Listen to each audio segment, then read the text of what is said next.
Let's see if this will focus. Okay, so I'm going to do a little review for you so you guys can watch this before you take the test. So hopefully you are watching this tonight because our test is tomorrow.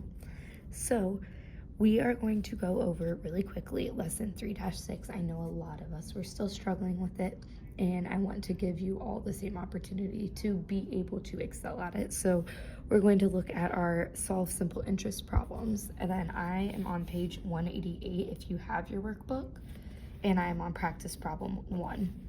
So first of all, I want to ask myself, every time I'm solving an interest problem, I want to ask myself, what is the equation that I'm going to use? So I'm going to use the equation I equals R times P.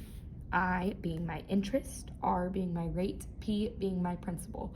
This is a huge equation that you need to know. Okay, so then I'm gonna write off to the side, I equals, R equals, P equals. I don't know what any of these are yet. I have not even read the problem, and I already have an equation and this written down. So let's read the problem. It says, Ethan put $700 into a certificate of deposit, CD account. So my principal, I now know, is $700. It says that the account earns 1.8%.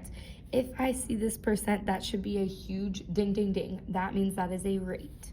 So I'm writing 1.8% interest each year. What will the interest of the CD account be after 6 years? So this is all for 1 year. So I need to calculate it for 1 year first, and then I'm going to do something with my 6 years. So I'm going to take my equation. I do not know my I, so I'm going to write I equals. I know my R is 1.8%. 1.8% times 700. So then I'm going to take my calculator and I'm going to write 1.8% times 700, and I get 12.6. So now I know my interest is 12.6 per year, but this question is asking after 6 years.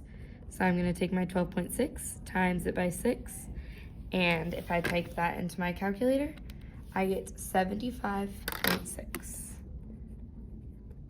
So that is my final answer, 75.6.